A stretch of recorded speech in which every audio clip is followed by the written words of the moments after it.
नमस्कार, स्वस्थ जीवन कार्यक्रम में आप सभी का स्वागत है। दोस्तों, हमारे आसपास बहुतेरी बीमारियां घूमती रहती हैं और कहीं ना कहीं किसी न किसी बीमारी की चपेट में हम आते ही रहते हैं।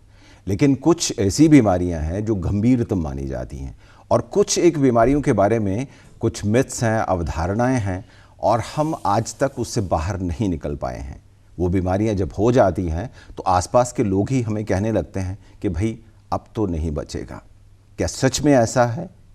एड्स की बात करें तो एड्स के बारे में भी भ्रम, भ्रांतियां, मिथ्स ना जाने कितने फैले हुए हैं। कितने सारे लोगों को आप मिलते हैं और कहीं ना कहीं हर एक की भाषा में उसका मतलब अलग ही होता है। लेकिन हम आपको बताएंगे कि एड्स क्या है, किस तरह से इसे बचा जा सकता है और आगे चलकर किस तरह से इसको सही मानों में दवा के माध्यम से धीरे धीरे कम किया जा सकता है।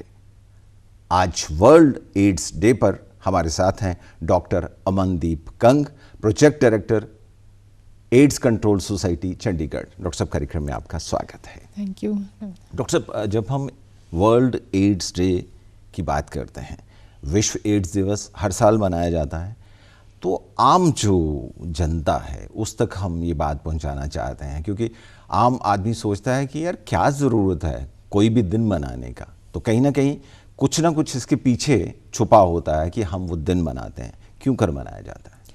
वर्ल्ड एड्स डे इसलिए मनाया जाता है कि हम इस दिन support, kind of support we are extending, कि जो लोग ऑलरेडी HIV से इन्फेक्टेड हैं, एड्स अफेक्टेड हैं, या उनके बच्चे या परिवार, या तो इन सब लोगों की सपोर्ट में मनाया जाता है।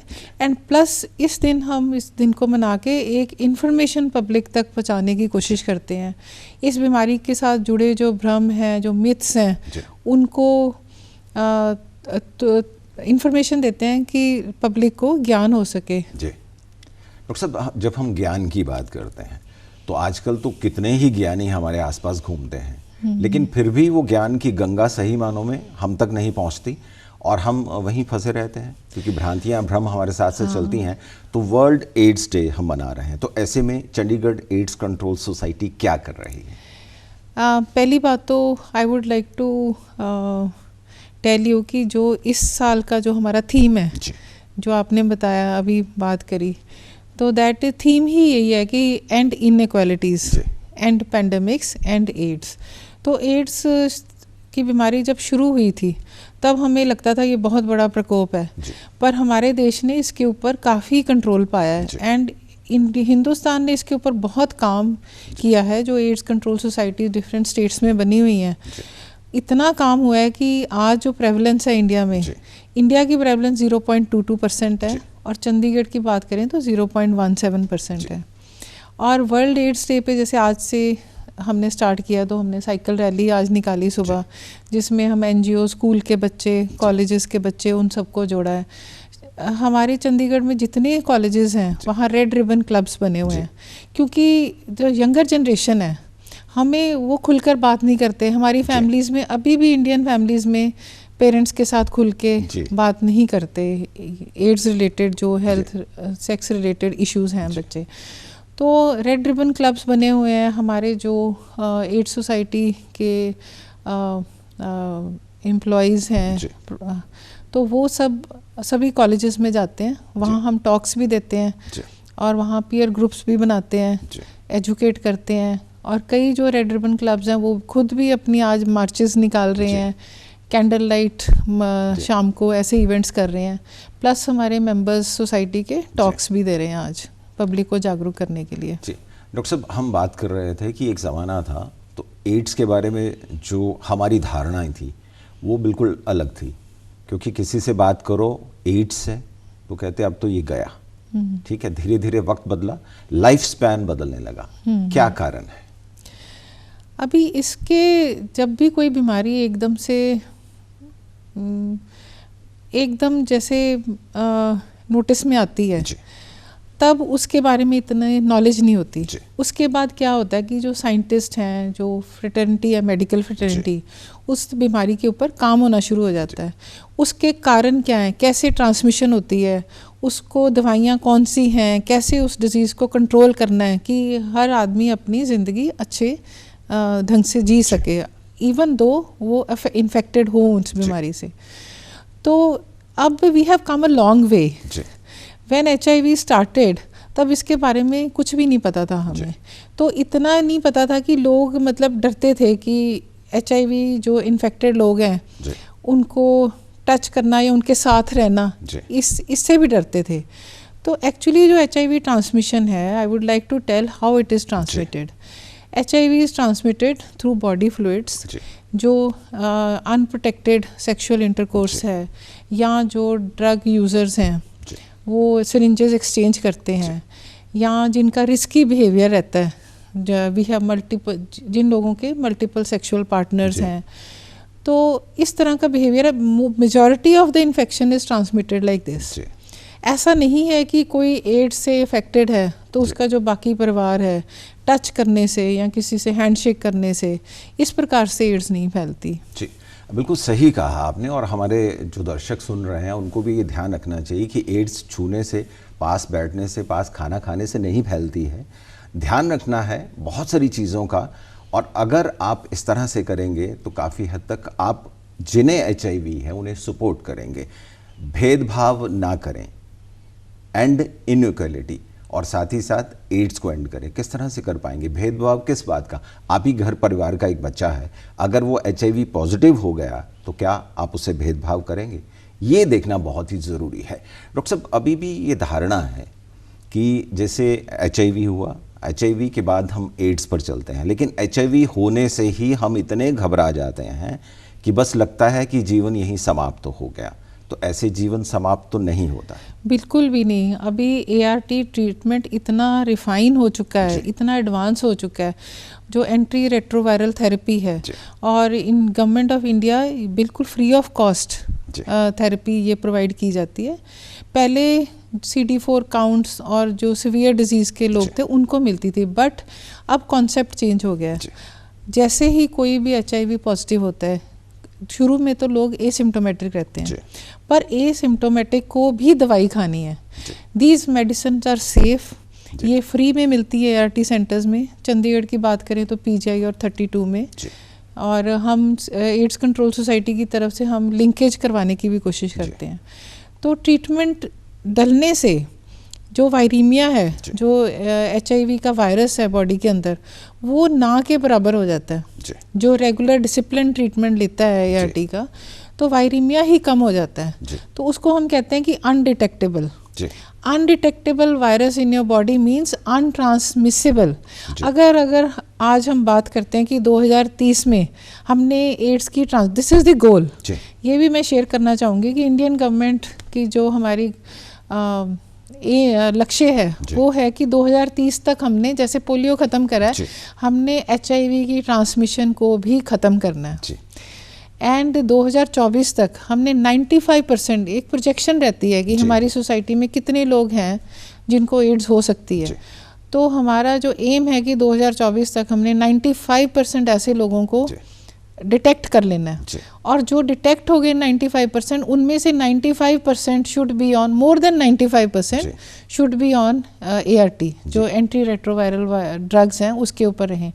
और जो दवाइयाँ खा रहे हैं उनमें से भी 95% लोग वायरल सप्रेशन में रहें, कि वायरस उनकी बॉडी में कम हो गया है। सो दैट इज़ हाउ, क्योंकि जब वायरस ही कम हो जाएगा तो उसकी ट्रांसमिशन ख़त्म हो जाएगी। So that is how we are aiming for zero transmission by 2030। जी डॉक्टर साहब, उम्मीद करते हैं कि हम इस लक्ष्य को प्राप्त कर पाएंगे, और उसमें ये है कि सहयोग चाहिए सबका। हाँ बिल्कुल, उसमें सहयोग चाहिए। And lot of NGOs are working.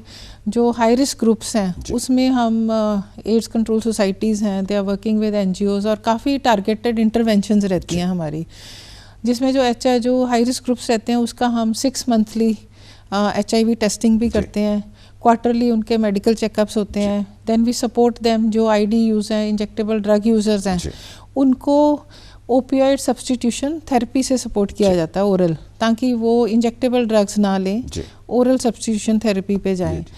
And we try to guide them to de addiction centres also, plus syringes and needles supply करी जाती हैं कि शेयरिंग ना हो। तो इस प्रकार से इंटरवेंशंस टारगेटेड बहुत डीप चलती हैं और बहुत इनग्रेन्ड है। इस वक्त जो एड्स कंट्रोल का प्रोग्राम हमारे देश में चल रहा है, it's a very projected programme, और इंटरवेंशंस हैं जो बहुत डायरेक्टेड इंटरवेंशंस हैं।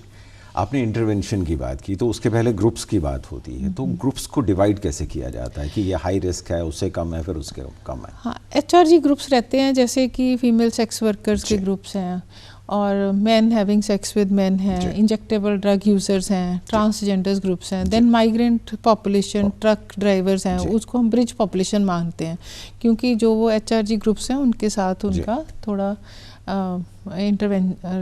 लिंक रहता है। तो HRG ग्रुप्स को हम इसलिए, बिकॉज ये जो हाई रिस्क ग्रुप्स हैं इनका बिहेवियर रिस्की है, right. Plus now we try to intervene even with the youngsters. जो हमने नोटिस करा है कि people are soliciting and going for high risk behaviour on the internet.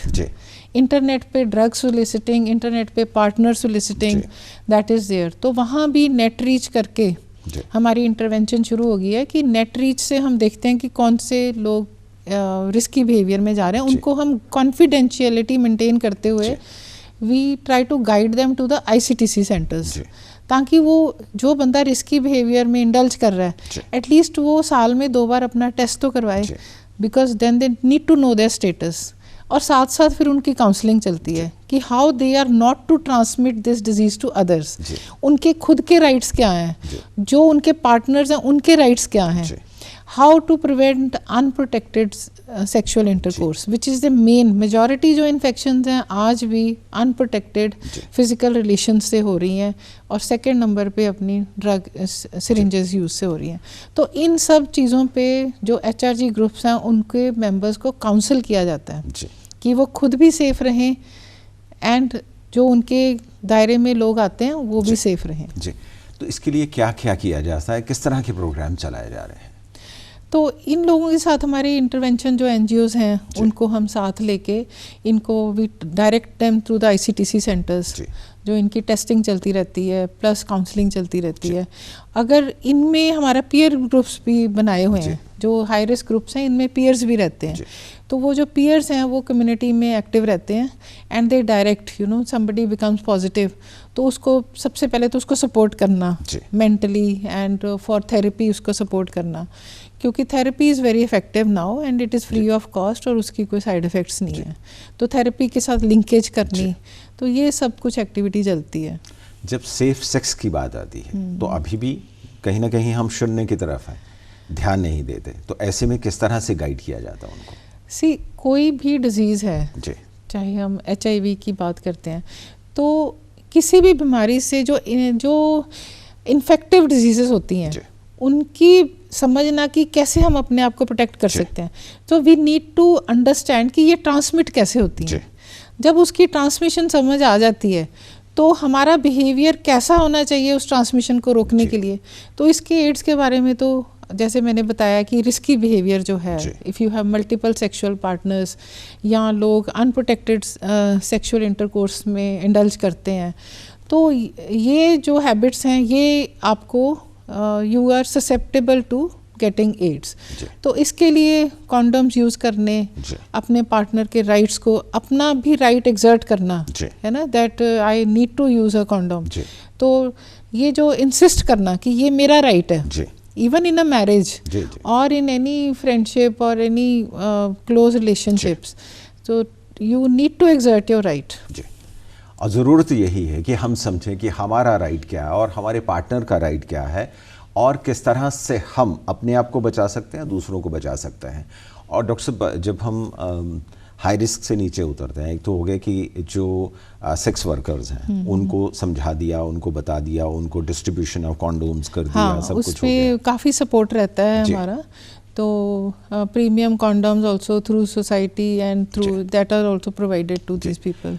और ये जो सिरिंज का मसला है, क्योंकि ये बहुत ज़्यादा फैला हुआ है, कहीं भी जाओ, कहीं देखो 2 4 5 लोग बैठे हुए हैं, थोड़ा सा नशा किया हुआ है और साथ में देखते हैं कि सिरिंज, हमने भी कई बार देखा इंजेक्टेबल जो सिरिंज लगा दी, एक ही सिरिंज से काम चल रहा है, और कहते हैं कि ये बहुत बड़ा एक रिस्क फैक्टर। हाँ, ये सेकेंड मोस्ट रिस्क फैक्टर ये है कि आप एनीबडी हुज जो ड्रग्स यूज़ में हैं और वो इंजेक्टेबल यूज़ करते हैं और शेयर करते हैं, तो that is a risky behaviour. तो मैं जागरूक करना चाहूँगी कि जो NGOs हैं उनके थ्रू हम सिरिंजेस भी प्रोवाइड करती है स्टेट एड्स कंट्रोल सोसाइटी, ताकि सिरिंज शेयरिंग ख़त्म हो। Plus we try to support the drug users through oral substitution therapy. तो जो भी ड्रग यूज़र्स हैं इन फैसिलिटीज़ का फ़ायदा उठाएं and they should try to get in touch with NGOs and with us. जी बिल्कुल, हमारे दर्शक जान रहे हैं और उन्हें ध्यान भी देना होगा कि किस तरह से आप अपने आप को बचाएं। और डॉक्टर साहब साथ में एक बात और भी है कि जैसे अनप्रोटेक्टेड सेक्स कर लिया और उसके बाद हम सोच में पड़ जाते हैं यार गलती हो गई है, फिर ये सोचते हैं आप टेस्टिंग कहाँ होगी, कराएं ना कराएं, किसी को बताएं ना बताएं, तो ऐसे में कहाँ आना होगा और ये जो टेस्टिंग होती है वो कितनी गोपनीय रखी जाती है, इस पर चर्चा। तो इसमें जो टेस्टिंग है घबराना बिल्कुल नहीं है, rather go for testing, because अपना स्टेटस जानना बहुत ज़रूरी है। क्योंकि जो हमारे अभी शहर में चंडीगढ़ में ही ICTC सेंटर बने हुए हैं, ICTC means integrated counselling and testing centres. तो सभी लगभग सभी मेन हॉस्पिटल हैं, जैसे सिविल हॉस्पिटल मनी माजरा 22, 45 सेक्टर 32 PGI, प्लस हमारी जो डिस्पेंसरीज हैं हर जगह ICTC सेंटर हैं जहाँ काउंसलर्स भी रहते हैं। एंड जो भी स्टाफ हमारा एड्स कंट्रोल में काम कर रहा है, सबसे पहले उनकी ट्रेनिंग होती है कि your first priority is to counsel and to guide the patient, उसका डर दूर करना, प्लस उसको उसमें कॉन्फिडेंस रहता है। दिस इज कॉन्फिडेंशियलिटी के बारे में बहुत स्ट्रेस रहता है कि all our workers know that client confidentiality has to be maintained. Plus जो पीछे एक्ट भी आया हमारा इंडियन गवर्नमेंट का 2017 में, उसमें भी है कि confidentiality has to be maintained, और जो एड्स अफेक्टेड लोग हैं उनके भी राइट्स हैं। जी बिल्कुल। और हमारे जो दर्शक हैं वो ये भी ज़रूर समझेंगे कि जब आप ब्लड टेस्ट करवाने जाते हैं वैसे भी, तो तब भी आपका HIV टेस्ट होता है, जो कि अगर HIV होता है तो आपको बताया जाता है, वरना वो सब कुछ कॉन्फिडेंस में ही रखा जाता है। बहुत सारी ऐसी चीज़ें होती हैं जिसके बारे में आप शायद नहीं जानते हैं। एड्स कंट्रोल सोसाइटी चंडीगढ़ क्या क्या कर रही है, इस पर हम चर्चा कर रहे हैं। और अगर कोई फ़ोन पर बात करना चाहता है तो हेल्पलाइन नंबर हम चाहेंगे कि फ्लैश कर दें, तो हमारे जो we have a helpline number 1097। जी, so that helpline number is there. इसके बारे में कुछ भी जानकारी प्राप्त करनी है या कुछ कोई anybody who wants to access the testing centres, तो इस नंबर पे फ़ोन करके इंक्वायरी कर सकते हैं। प्लस ICTC सेंटर कॉन्फिडेंशियलिटी पे बात करें तो जो बंदा पॉजिटिव आ गया है, अगर your report can not be disclose to anybody, कोई भी हमारा एम्प्लॉय ये रिपोर्ट किसी को डिस्क्लोज या हमारी हेल्थ फैसिलिटी नहीं कर सकती। The affected person has the right, वो खुद चाहे किसको डिस्क्लोज करना है वो उसका राइट है। तो कॉन्फिडेंशियलिटी हमेशा रहेगी। तो जिन लोगों को अपना HIV टेस्ट ज़रूर करवाएं, इससे डरना नहीं है। Know your status, know your status. अपने आप को भी सेफ़ रखें, अपनी फैमिलीज़ को सेफ़ रखें, अपने आसपास अपने friend circle in general society को सेफ़ रखें। नो योर स्टेटस, अपने स्टेटस के बारे में जानना तो आपका हक है, जानिए ना, क्यों नहीं। छोटी छोटी बीमारियों के लिए आप चर्चा करते हैं, और एक जब HIV की बात करते हैं तो उस पर अपना स्टेटस कभी भी जान सकते हैं, घबराने की आवश्यकता नहीं है। 1097 पर फ़ोन करिए, पूरी की पूरी जानकारी लीजिए, संपर्क करिए उनसे, तो अपना स्टेटस जो है वो टेस्टिंग के माध्यम से जान लीजिए। फिर भी अगर भय है तो भय दूर करने के लिए भी काउंसलर्स हैं, उनसे आप काउंसलिंग करवा सकते हैं। डॉक्टर साहब, जब हम चंडीगढ़ एड्स कंट्रोल सोसाइटी की बात करते हैं तो बहुत सारे काम कर रही है, तो आगे और अच्छा करने के लिए कुछ खास प्लान्स हैं? प्लान्स हमारे यही रहते हैं कि जो ID यूज़ हैं, इंजेक्टेबल ड्रग यूज़र्स हैं, हम और लोगों को ओपियोइड सब्स्टिट्यूशन थेरेपी में ले आएँ, डी एडिक्शन में ले आएँ, इनकी सपोर्ट रहे, जितने हाई रिस्क ग्रुप्स हैं उनको सपोर्ट कर सकें। प्लस जो नेट पे हमारा नेट रीच जो है, तो जो इंटरनेट पे जो अभी रिस्क बढ़ता जा रहा है, रिस्की बिहेवियर, मतलब हमारे देश ने हमने कम तो कर लिया है, अब एप्रीहेंशन ये है कि people are on the internet, you know. So we want to reach out to those people also and guide them to ICTC centers.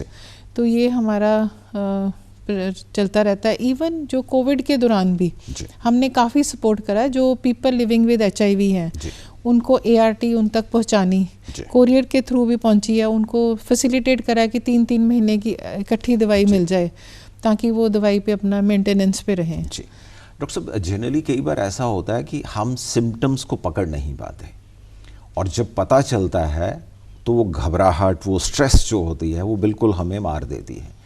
तो इनिशियली जो सिम्टम्स हैं या कुछ ऐसी बीमारियां हैं जो घर कर रही हैं धीरे धीरे, किस तरह की ये बीमारियां होती हैं या क्या हमारे साथ अंदर चल रहा होता है कि हम ध्यान दें और टेस्टिंग करवाएं? कभी भी आपको ज़रूरत से ज़्यादा फटीग लगती है, ठीक है, डायरिया है या अपॉर्चुनिटिस्टिक इन्फेक्शंस बार बार हो रही हैं, वेट लॉस है, तो one should go for this testing. Plus risky behaviour है ना. HIV होगा तो उन्हीं को होगा जब जो रिस्की बिहेवियर है ना. अदरवाइज तो इसकी जो जहाँ तक बात करें ट्रांसमिशन थ्रू ब्लड, तो ब्लड प्रोडक्ट्स हैं आजकल ब्लड बैंक्स में बहुत स्ट्रिंजेंट टेस्टिंग चलती है, तो वहाँ तो ऑलमोस्ट निग्लिजिबल है कि आपको ट्रांसमिशन हो सकती है थ्रू ब्लड. तो अब 2-3 कारण रह गए हैं.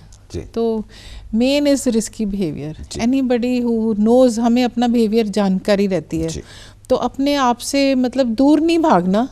We should know what we are, है ना. If anybody is having risky behaviour, उसको कंट्रोल करने की कोशिश करें, बिकॉज पहली बात तो अवॉइडेंस ही है. Avoid multiple partners, be loyal to your partner, and then use protective measures, ठीक है, and then get yourself tested.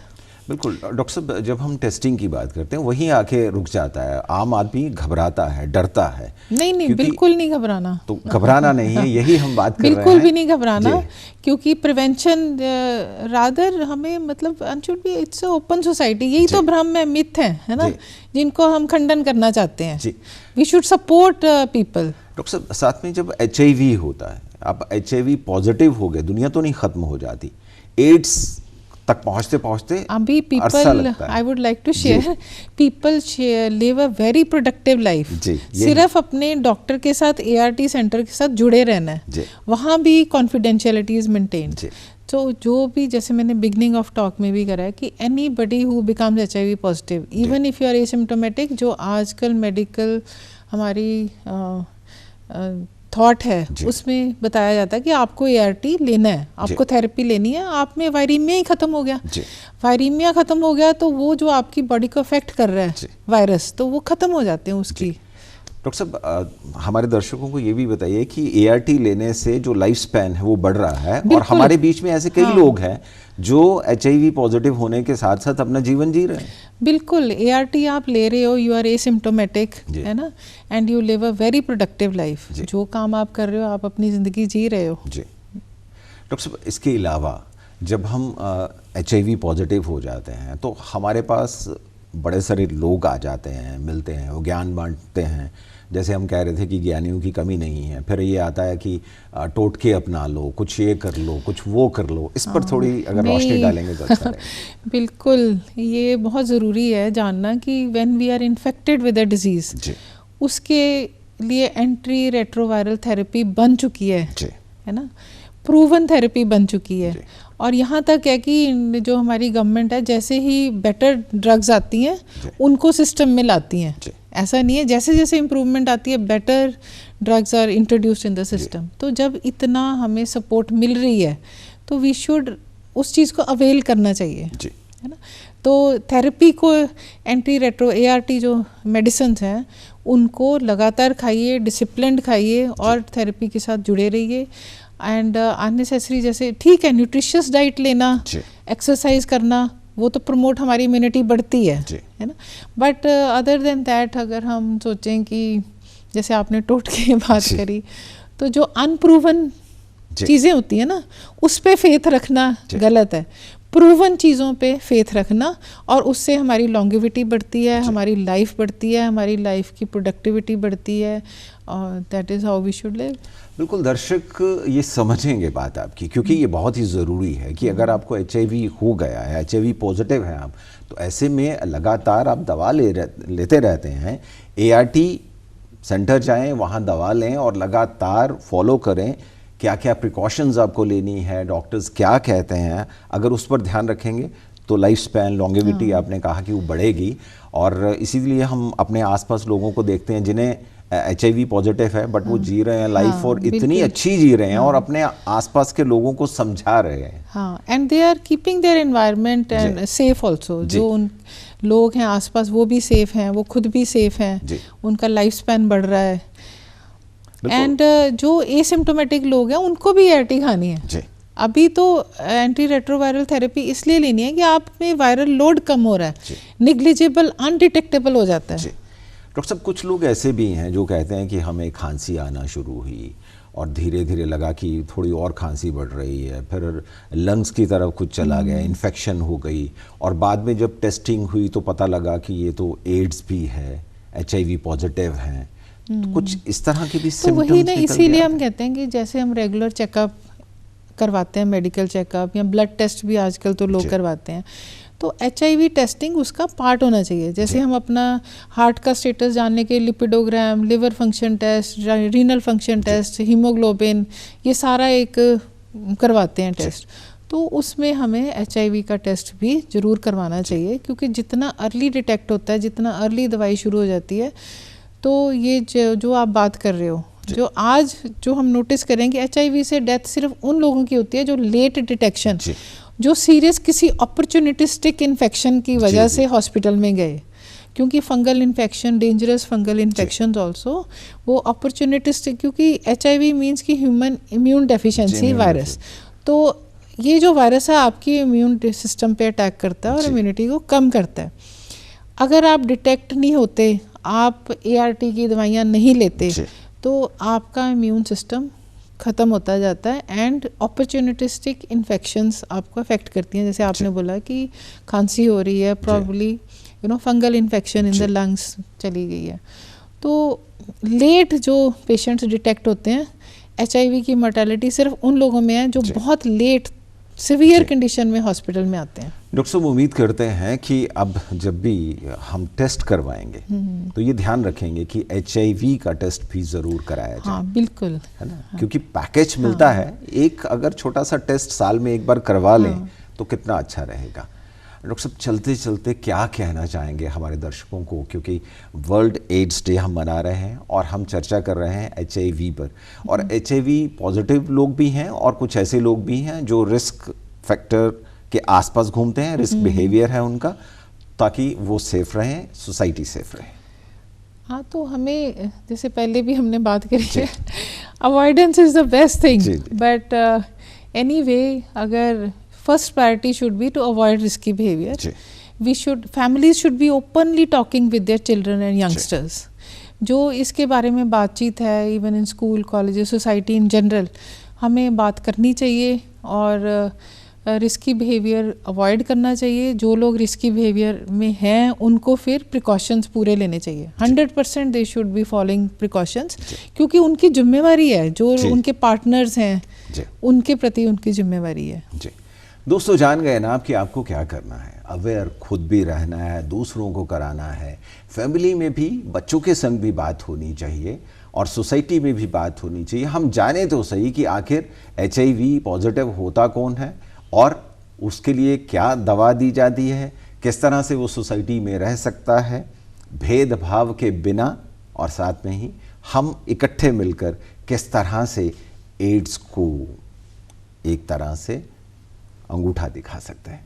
चलिए कोशिश करते हैं, अपने आप को अवेयर करते हैं, दूसरों को करते हैं और एक कदम आगे बढ़ाते हैं, फिर काफिला बनेगा और हम कहेंगे कि भारत से जैसे पोलियो मुक्त भारत हुआ, उस तरह एड्स मुक्त भारत हमारे सामने दिखेगा। डॉक्टर अमनदीप कंग, आप हमारे कार्यक्रम में आई, आपसे बहुत अच्छी चर्चा हुई, आपका बहुत बहुत शुक्रिया।